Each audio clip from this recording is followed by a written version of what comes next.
Jadi ini Ndoro, kantornya Ndoro baru ya? Baru udah pakai banget. Wah, seneng. Akhirnya majikanku punya kantor yang bagus. Pasti Siapa sekarang dulu? Ndoro punya jabatan tinggi ya? Ingat lu Ndoro, Apa? jabatan itu amanah. Hmm. Jadi jangan sembrono dengan amanah. Jangan sampai nanti Ndoro lupa diri, terus korupsi. Jangan. Yang dapat jabatan itu siapa sih? Saya ini kan cuma pensiunan seperti kamu tahu kan? Iya, iya. Udah tua, sekarang biar anak-anak muda aja. Terutama pemimpin muda yang bersih. Wah, Ya kan? ini, Wah. Kamu mau ngapain? ini kan harus saya lap Ndoro kalau memang ini kursi majikan saya. Ih, Hati-hati loh. Ndoro, tunggu Ndoro. Bener-bener empuk. Bedanya apa sama punya aku? Loh lain, ini pasti kursi pejabat tinggi lain dengan kursinya Ndoro. Kalau kursinya Ndoro, joknya keras. Kalau kursi pejabat tinggi ini, begitu diduduki, Sering. lupa berdiri. Udahlah. Ini rumah orang loh, hati-hati lu ya. Rumah siapa? Ini kan kantornya Ndoro toh? Bukan, ini kantornya Bapak Basuki Cahaya Purnama. Basuki Sri Mulat. Sudah lagi. Bukan Sri Mulat. Siapa? Ahok. Tuh. Ahok. Ahok. Oh, enggak percaya. Loh. Oh ya nggak ada ya fotonya ya. Memang kalau duduk di sini dimarahi apa Ndoro sama Pak Ahok? Orangnya galak loh. Tapi saya enggak takut. Enggak takut sama. Hati-hati. Marah dia. Saya ini sudah imun. Sudah terbiasa dimarahi Ndoro. Jadi kalau cuma dimarahi Pak Ahok ya santai aja. Lagian Ndoro ya, sebagai rakyat, kita itu enggak boleh takut sama pejabat. Oh, statusnya sama kan? Batur kita semua. Pejabat itu kan pelayannya rakyat. Betul. Ngapain? Rakyat kok takut sama pejabat? Jumpa kepalanya enggak pusing ya banyak gini. Ini dibaca semua ini ya. Yang pentingnya Ndoro, ingat ya, setinggi-tingginya burung terbang, dia pasti akan kembali ke tempat pijakannya. Itu yang tahu diri. Loh, begitupun pejabat. Setinggi-tingginya dia punya jabatan tinggi, dia pasti akan kembali pada rakyat. Gitu, jadi nggak perlu takut. Kamu kok bisa ada di sini? Bertamu itu ada aturannya, ada prosedurnya. Aturan dibuat untuk ditaati, bukan dilanggar. Emangnya yang suka ngelanggar aturan lalu lintas, nggak tahu malu, sudah ngelanggar ditegur malah marah-marah. Ngerti nggak? Kamu ngerti aturannya nggak? Ngerti nggak? Galak ya Ndoro? Galak. Jangan-jangan ini Ahok ini. Oh iya Ndoro, kalau melihat marahnya, Apa lihat ya? oh, Ahok banget nih. Saya yakin ini Pak Ahok. Jangan deket-deket, aku aja yang agak deket. Aku seneng lihat Ahok KW1 ini. Aku seneng ya. Kamu main sandiwara yang pinter banget sih. Lagi nyelonong-nyelonong masuk, main masuk tamu itu kan ada daftar dulu. Pak Ahok jadi tinggi banget ya. Ngomong saya dipompa kok. Nah ini, yoi. Ini. Ini yang Siapa? namanya Pak Ahok. Kenalan dulu. Ini Ahok HW2. HW1-nya yang ini marahnya banter ini. Ini saya Pak, Ini Ahok. mohon maaf Pak, ini Kali nyelonong aja ini tadi Pak. Dan sudah marah-marah, aku pikir ini Pak Ahok kok. Bukan ya? Bapak Ahok itu dikenal sama kita itu kan tukang marah-marah. Oh, tetapi ada apa dan mengapa, begitu kan? Kita boleh duduk dulu, Pak? Yuk, silakan. Oh, ya. Duduk ya? Iya, iya. Oke. Yuk, silakan. Oh, jangan di sana, sini loh. Hah? Sini. Boleh Pak? Oke, di DKI Pak, boleh. Situ nggak enak Itu itu. ya di Beringharjo boleh. Kosong kok. Boleh nih Jongos duduk berdampingan sama Wakil Gubernur. Kita kan Jongos sesungguhnya kan saya. Sesama pelayan rakyat ya? Kalau Pak Ahok marah-marah, itu harus kalian ketahui. Kenapa itu? Tidak ada sesuatu yang tidak pakai alasan. Ya mungkin Pak Ahok itu bawaan dari bayi Pak ya? Sebenarnya bukan begitu. Kadang-kadang kalau kita ketemu orang yang ngeyel gitu ya, udah disuruh jangan itu anggaran mesti dihemat, dipotong, 1 kali balik masih sama, 2 kali masih sama, 3 kali masih sama. Kalau kamu nggak marah, justru saya bingung ada apa. Semua orang pasti marah. Yang penting marahnya itu tidak berkelanjutan. Jangan sampai keserupan marahnya. Masih tahu kapan berhenti, kapan stop, kapan jalannya gitu. Nah, itu yang kadang susah. Pemimpin itu enggak boleh jadi pendendam ya, Cak ya. Itu kuncinya. Mana gemboknya? Kunci mana? Maksudmu apa? Kunci jadi pemimpin itu nggak boleh punya rasa pendendam, nggak boleh. Wong yang nggak seneng sama sampean pasti bilang kayak koboi, ya kan? Oh iya. Tapi kalau kita sih oke-oke aja ya. Oh iya, apalagi saya sudah imun dimarahi. Pak Ahok nggak takut dimusuhi banyak orang gara-gara hobinya marah itu. Ya sebenarnya jujur aja semua orang juga tidak mau banyak musuh kan. Tapi kalau ada orang tua kita ngajarinnya begini, 1000 teman kurang, 1 musuh kebanyakan. Ini kan ibarat kita naik kapal penumpang di tengah laut ada nenek-nenek kecebur ke laut, ombak besar. Nenek iseng banget itu. Ya, kecebur, kepleset. Kecebur. Lemparin pelampung kagak bisa nolong dirinya. Kagak ada yang mau terjun kan. Tiba-tiba ada 1 anak muda terjun. Mengambil pelampung membantu tuh nenek-nenek naik. Sampai di atas semua tepuk tangan. Bilang ini anak muda berani. Begitu sampai ke atas anak muda tanya, siapa yang jorokin gua tadi jatuh? Nah sebetulnya yang saya lakukan ya seperti anak muda itu. Dijorokin Tiba-tiba udah jatuh kecemplung namanya DKI ini kan. Ya mau tidak mau ya begitu. Bukan kita berani mau cari musuh sebetulnya. Udah kecemplung gimana? Jadi kalau melihat pemimpin ya Doro, mestinya itu memang jangan hanya melihat luarnya. Nah ini penting. Itu macam-macam toh watak jenis pemimpin. Ada yang lelet, kelemar, kelemer. Ada yang santun, ada yang banyak berpikir, pikir melulu, tapi malah sering terlambat mengambil keputusan. Ada macam-macam. Jadi jangan hanya melihat apa yang dilakukan pemimpin, tapi lihatlah apa yang dihasilkan pemimpin.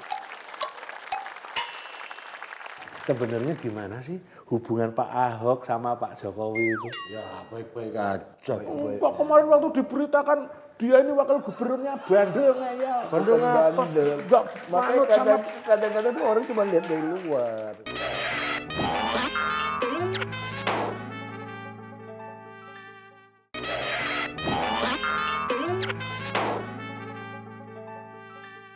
Mumpung kita ketemu Pak Basuki, penanganan banjir itu loh. Apa itu rencana jangka panjangnya untuk mengatasi dan mengajak serta orang-orang itu bagaimana coba? Tanya saya kalau masalah banjir. Gimana? Menurut saya menangani banjir sebenarnya nggak susah. Gimana? Asal kita tahu prinsipnya. Apa? Banjir datang setiap setahun sekali. Nah, karena setahun sekali langsung gede. Banyak. Kita bikin sistem angsuran, cicilan 12 kali setahun. Pasti datangnya sedikit. Cerit. Enak. Gampang. Gimana? Setuju nggak? Malah nambah pusing aja kamu. Ngatasi banjir Jakarta itu udah pusing, ngatasi penduduk ngawur macam kamu. Jadi tambah pusing gitu kan. Memang sebenarnya kalau banjir itu Jakarta kan 2 ya. Satu dari utara itu rob laut, satu dari selatan itu ya terutama Ciliwung. Tapi kita juga sebelah kiri itu ada Pesanggerahan, ada Angke, ada Sunter sebelah kanan. Karena hampir semua sungai-sungai yang dulu lebarnya 60 meter, ada sekarang tinggal 1,5 meter. Karena semua pinggirnya udah jadi rumah-rumah penduduk. Nah persoalan kami bagaimana sekarang untuk menormalisasi ini harus dilebarkan lagi. Orang daerah aliran sungai ya lewat ya pasti kerendam kampung pulau. Tapi mau mindahkan beliau-beliau ini kan kami seperti kasus Muara Baru sediakan rusun lengkap dengan isi saja. Nolak. Nggak mau. Melanggar HAM katanya. Saya pikir HAM yang mana ya? Hamburger kali itu. Terus sekarang udah pindah senang. Saya nggak ketemu banjir. Nah sekarang kami membangun rumah susun ini terbatas. Kecepatan kontraktor Kok terbatas. punya duit buat bangun? Duit banyak. Kami baru Kok masuk. nggak dari dulu dibikin? Itu saya tidak tahu. Yang jelas kami waktu baru masuk ke DKI, uang APBD itu kami kelola 41 triliun. Tahun ini kami sudah punya 72 triliun. Jadi kita bisa ada uang, hanya kan butuh waktu. Misal contoh, Pulau Mas, itu Ria Rio baru dikerjain kira-kira 4 hektar saja. Efeknya apa? 400 hektar sudah tidak banjir di Pulau Mas. Dulu pacuan kuda itu kerendam. Nah lalu misalnya Pluit, Tanjung Priuk, Sunter kita kerjain dikit ya. Sunter memang sungai Kali Sunternya meluap. Pademangan dulu kan banjir. Untuk ribut. Kita pasang pompa lagi ganti tidak banjir.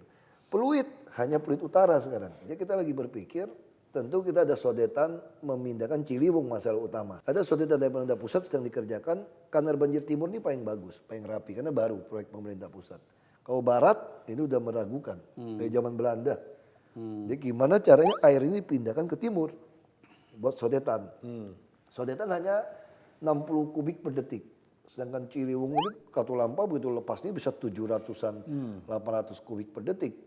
Nah kita lagi berpikir Kasablanka lagi di studi bisa nggak dibuat gorong-gorong untuk pindahkan juga ke kanal banjir timur.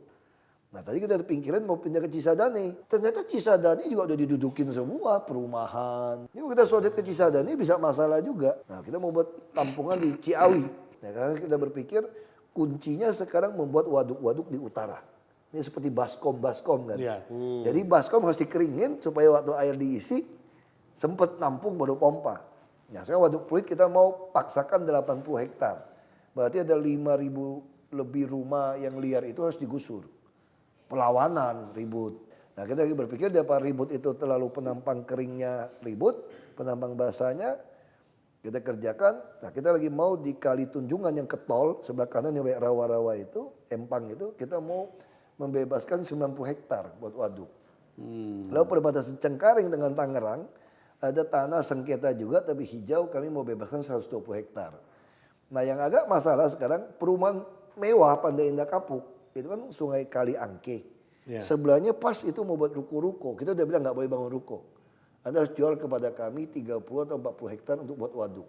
Wah dimarahin dong kamu. Kita nggak mau tahu, kita mau biruin.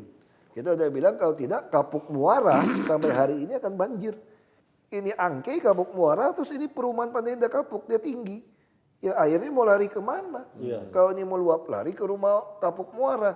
Nah kita harus beli tanah ini dikeruk. Jadi waduk. Supaya ini perumahan ini kampung Kapuk Muara lebih tinggi daripada air waduknya kan. Baru sini pasang pompa. Ternyata tuh ya ada jalan keluarnya. Ada, cuma berani apa tidak? gitu loh. Masalahnya kan di situ. Kalau menurut saya itu ya mesti diperbanyak ruang terbuka hijau. Betul nggak Pak? Makanya kita harus banyak beli. Iya supaya makin banyak. Kalau dulu kan tanah DKI dibeli pengembang buat rumah, buat mall. Sekarang sebaliknya Pak. Sekarang kami beli. Beli, nah gitu. Hancurin maunya. Bukan Doro. Yang sudah ada sudah, karena dia nampung tenaga kerja. Tapi kalau dia macam-macam kami beli mallnya, kita kasih gaji lebih besar kepada pegawainya. Kami lagi mau nego nih ke Dubes Inggris. Katanya mau dijual. Ya kita bisa bayangkan kalau di bundaran HI, ke Dubes Inggris kita beli, kita jadiin taman. Kan top. Pak Ahok, kalau ada itu lokasi-lokasi yang daerah hijau, tapi terlanjur dikasih izin untuk mall misalnya. Berani kan cabut itu? Mereka juga nggak bodoh, udah pinter. Hijau udah dirubah nggak hijau. Ini hebatnya. Yang ngerubah siapa? Ya memang ada persetujuan, ada suratnya di sini, ada berubah peruntukan. Bisa dibatalin nggak itu? Nggak bisa lagi di PT UN kita. Ya gubernur setuju, boleh rubah peruntukan dulu. Tapi ngomong-ngomong nih ya Pak Ahok ya, sebenarnya gimana sih hubungan Pak Ahok sama Pak Jokowi itu? Ya baik-baik aja. Kok kemarin waktu diberitakan dia ini wakil gubernurnya bandel ngeyel. Bandel ngapa? Enggak Makanya manut sama... kadang-kadang tuh orang cuma lihat dari luar. Saya mana berani lawan Pak Gubernur. Oh udah berani ya? Jadi saya minta izin Pak Gubernur. Pak, saya tuh ada rapat-rapat penting pagi. Kalau saya naik sepeda dari Pluit ke sini, dikawal begitu banyak, satu jalur macet. Saya naik bus, itu bisa 1 jam lebih. Orang Jakarta kan mau hemat waktu. Nah saya naik mobil pribadi 20 menit. Makanya kali ini saya tidak. Tapi kalau dipromosi naik bus, kita lagi siapin bus sedang. Untuk orang dari Pluit, Pandai Indah Kapuk, ini puluhan ribu mobil keluar tiap pagi. Hanya untuk ke Glodok, ke Monas, kita mau siapkan bus sedang. Nah saya mau promosi supaya naik bus itu. Tapi kalau lagi kejar waktu ya nggak bisa. Pak Gubernur tahu saya lagi mau urusan. Jadi bukannya bandel dan tidak nurut sama Pak Gubernur gitu? Saya kan staf beliau komitmen dong buat beliau sukses jadi gubernur. Masa dilawan? Makanya jangan asal menilai kamu. Kan beritanya heboh di TV, dianggapnya. Ahok naik Land Cruiser, gubernur naik sepeda, Jalan Cruise lebih bandel. cepet. Gitu. Nah itu, makanya kita harus melihat sesuatu biar kita nggak ikut naik pitam. Bukan wakil gubernur melawan gubernur, bantah nggak nurut, bukan. Malah ada ini, wakil yang nggak pernah dengerin atasannya itu ada. Wakil siapa? Wakil rakyat. Wakil rakyat itu masa pernah dengerin rakyat, padahal rakyat itu kan atasannya. Ayo. Itu harusnya yang dicermati. Beda ya? Beda no. Gimana? Iya. Tapi omong-ngomong Pak Ahok ini dulunya anggota DPR juga. Coba konfirmasi. Siapa Pak? Betah nggak Pak jadi anggota DPR? Ya DPR itu kita banyak ya. Kita di DPR banyak yang baik, tapi jumlahnya kurang. Oh, Nah, kita selalu banyak yang jaga baik fraksi. tapi kurang. Ya makanya saya sangat bersyukur diajak untuk mendampingi Pak Jokowi. Karena setelah 2 tahun di dalam saya udah mulai agak stres juga di dalam. Kita ngomong apa-apa kurang didengerin juga. Karena mesti fraksi, mesti rame-rame. Kita ngomongin eksekutif juga dia senyum-senyum saja, nggak bisa ngapa-ngapain. Memang paling enak jadi eksekutor. Bukan jadi legislator sebetulnya. Tapi kalau melihat Pak Ahok ini kok sepertinya ada yang kurang ya, Doro. Apa tuh? Kurang apa lagi? Loh, setidaknya kalau dibandingkan pejabat-pejabat lain itu loh. Kurang apanya? Biasanya ya, kalau yang namanya pejabat, kemana-mana itu selalu ditemani istrinya. Oh iya. Ya, Pak? Kalau ada acara, ada pendampingnya, istrinya nempel, ikut terus, jebret-jebret, motretin, gitu kan. Itu namanya istri pejabat itu nggak pernah itu loh. Kita sering lihat juga ibu-ibu pejabat aktif di Dharma Wanita, ya kan?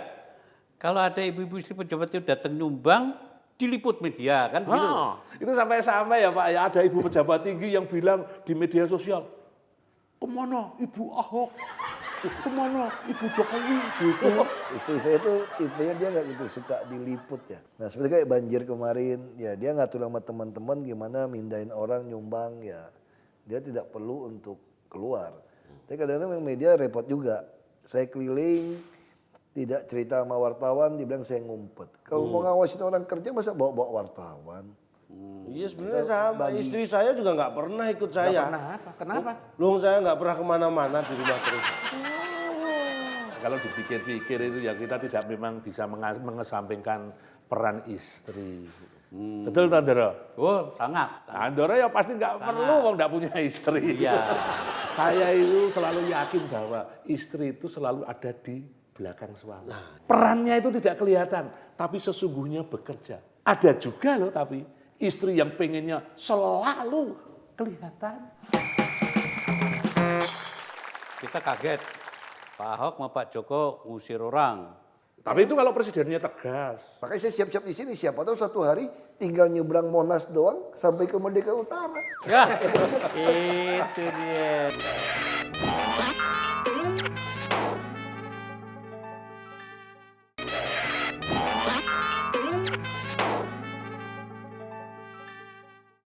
Nah sekarang udah ngobrol gitu lama, giliran saya yang tanya. Oh silahkan.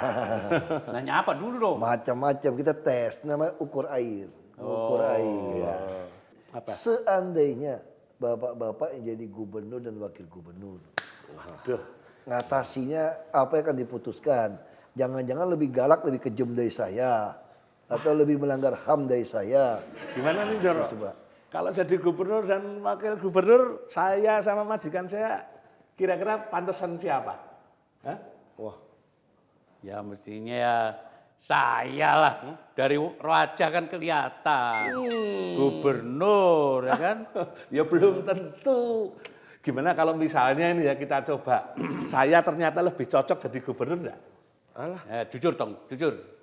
Ya sebenarnya dua-duanya itu nggak pantas, nggak cocok. Yang paling pantas saya jadi gubernur sekaligus wakil gubernur.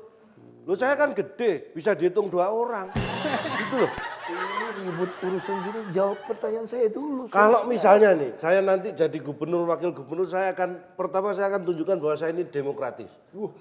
Supaya Jakarta gampang, setelah gubernur terpilih, saya ganti milih rakyat. Maksudnya gimana? Ya saya pilih rakyat yang bagus-bagus, yang boleh tinggal, biar nggak ribet saya. Demokratis. Yang tidak mau dengar dikemanain?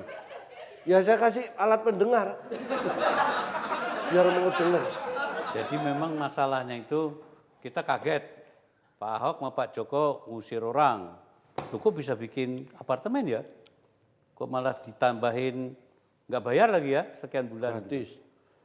Dulu-dulu kok nggak bisa sih. Nah dengan harapan itu sepertinya ya 2015 andai kata bantaran sungai itu kita usir juga, saya rasa di dalam hal ini ya pasti tidak hanya sekedar main usir kan Pak ya. Pasti ada jalan keluar kemanusiaan dan bagaimana. Siapa yang salah? Enggak, mereka yang punya kartu penduduk, ya kan? Punya telepon, Dikasih listrik. punya listrik. Nah kurang apa? Nah jadi kalau saya jadi gubernur, nggak ada jalan lain. Tadi persetan sama pengusaha otomotif. Kita harus bikin bus murah tadi. Kalau gitu aku nggak galak dong, ini lebih galak dong. Ternyata nggak galak.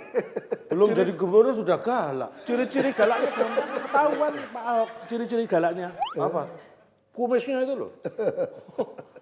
Pertanda galak. Jangan ngomong kumis-kumis, agak sensitif. Ya. Ruangan ini sensitif dengan kumis ya. Baru enggak aku. Tapi Pak Ahok nih ya, tadi kan Pak Ahok bilang, katanya Pak Ahok betul-betul menikmati jadi eksekutif, jadi eksekutor. Ini kepikiran nggak sih Pak Ahok itu suatu saat nanti misalnya jadi eksekutor yang lebih tinggi, jadi presiden misalnya. Itu yang paling enak jadi presiden Indonesia. Oh, 560 anggota DPR RI tidak bisa buat undang-undang sendiri, harus gabung presiden. Presiden bisa buat peraturan pengganti undang-undang setahun. Jenderal polisi atau tentara mau jadi jenderal mesti izin presiden. Jaksa di presiden, BPN tanah presiden, Dirjen Pajak lewat Menteri Keuangan presiden, ngontrol semua APBD bupati, wali kota, gubernur yang bandel itu lewat Mendagri, presiden juga yang pilih.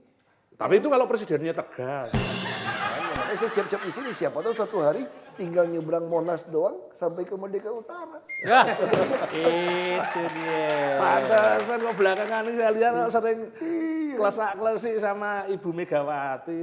Ada hubungannya enggak? Hubungannya makan kepiting dan seafood. Oh, Tidak ada hati kolesterol hubungannya. loh. Oh, iya. Makanya kepiting, kalau kepiting. dari Bangka Belitung ke Merdeka Utara berenang Selat Sunda banyak ikan hiu, nanti repot.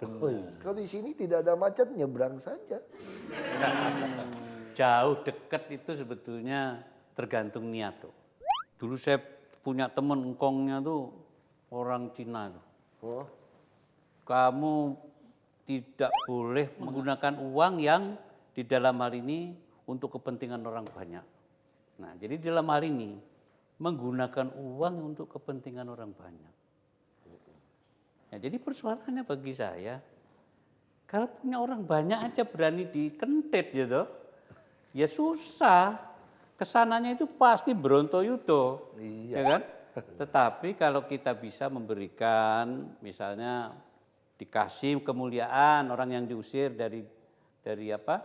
Nyatanya di Bintaro itu dibikinin inspeksi ya bagus kali pesanggerahan, nggak ada yang nolak gitu, ya kan? Jadi dengan demikian saya rasa ini keberanian pemimpin aja. Iya. Kalau nanti Pak Ahok Mestinya aku loh jadi gubernur mestinya ya. enggak Doro. Kalau nanti Pak Ahok itu benar-benar berhasil menyeberang ke Merdeka Selatan, Merdeka Utara, Merdeka Utara. jadi presiden, untuk saya ini betul-betul indikator keberhasilan demokrasi di Nusantara Raya ini. Maksudnya? No. Loh, bayangin ada presiden Indonesia, salahnya 2. Ini betul-betul keberhasilan demokrasi. Jadi ya kalau sebagai rakyat saya ini yang merindukan pemimpin itu yang kerja keras, memperbaiki nasib rakyat. Tuh. Masa dari tahun ke tahun yang nasibnya baik cuma pemimpinnya, nggak zamannya lagi.